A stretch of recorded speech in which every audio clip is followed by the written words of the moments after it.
L'apôtre ne se mit pas à écrire un traité sur un thème ou sur un autre, sur un sujet ou sur une doctrine. C'est toute la différence sous ce rapport entre les Éphésiens et les Galates ou les Romains. Aucune menace particulière à la fois ne l'a conduit à écrire cette épître aux Éphésiens, la plus grande de toutes. Quoique cela puisse être partiellement vrai des Colossiens, dans les Éphésiens, Paul n'est pas en train de raisonner, d'argumenter et de débattre contradictoirement. Il n'est pas en train d'énoncer sa philosophie du christianisme. Il a une vaste et riche connaissance des philosophies et des idées religieuses du monde dans lesquelles il avait évolué. Mais il n'avait pas l'intention de s'occuper de ces choses-là ou de comparer les autres religions au christianisme. Ce que Paul fit dans cette épître aux Éphésiens, destinée à l'Asie, et par leur moyen à tous ceux avec lesquels l'Asie était en contact, devait constituer une puissante proclamation. Nous avons ici un homme faisant une proclamation avec un cœur trop rempli pour pouvoir articuler. Il est simplement en train de pousser un cri. C'est comme une annonce urgente et impérative pour laquelle le microphone est trop faible et inadéquat.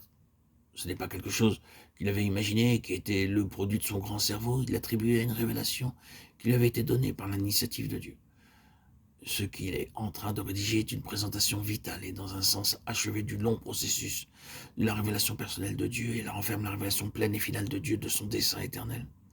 C'est parce que c'est de cette nature que Paul tombe à genoux et prie une prière spéciale en faveur de ses lecteurs.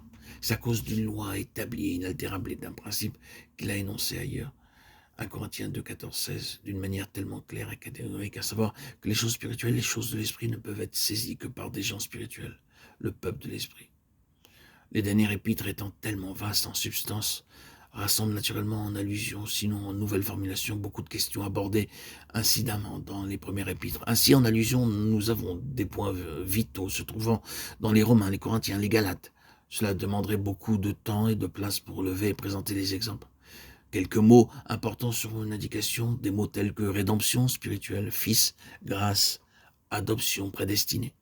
Notre méthode sera différente de celle habituellement employée pour l'étude de ces épîtres, pour que ceux qui étudient la Bible obtiennent une connaissance des livres rapide, facile et simple. Les épîtres sont habituellement réduites par les docteurs de la Bible à des canevas selon le contenu et les sujets principalement mentionnés.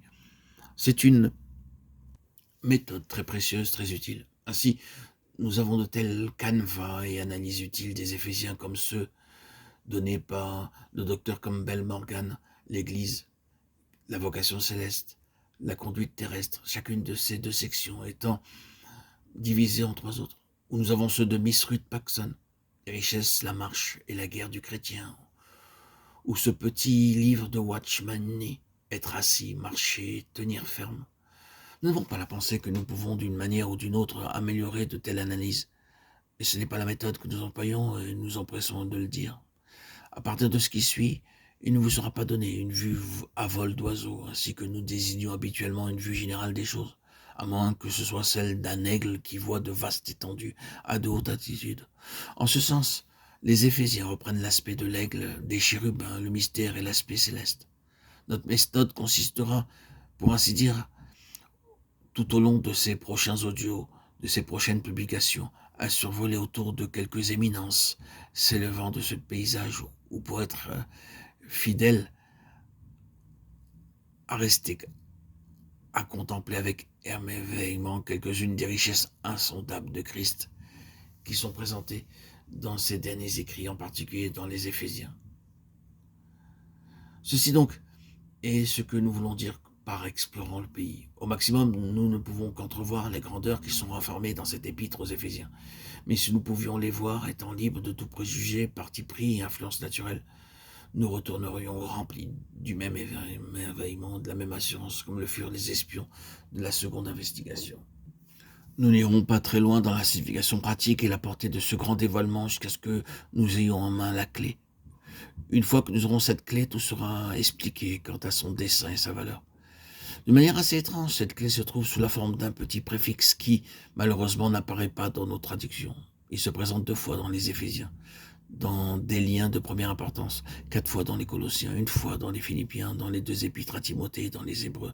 Le fait que Paul aurait réellement écrit les Hébreux n'est pas débattu, mais nous n'avons aucune hésitation à dire que son influence et sa conception s'y trouvent nettement.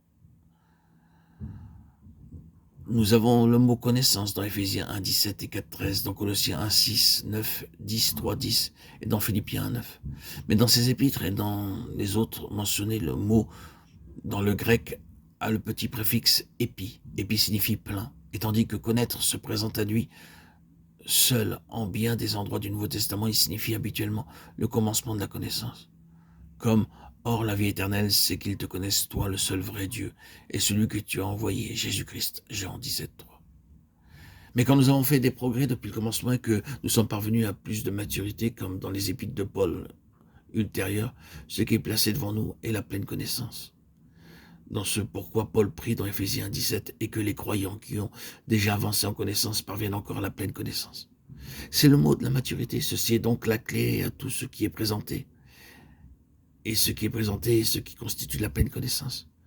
Tout ce que nous ajouterons ensuite est que cette connaissance ou cette pleine connaissance n'est pas mentale, intellectuelle, académique, ni acquise par la lecture, l'étude ou parce que l'on entend, quoi qu'elle puisse venir par un tel moyen.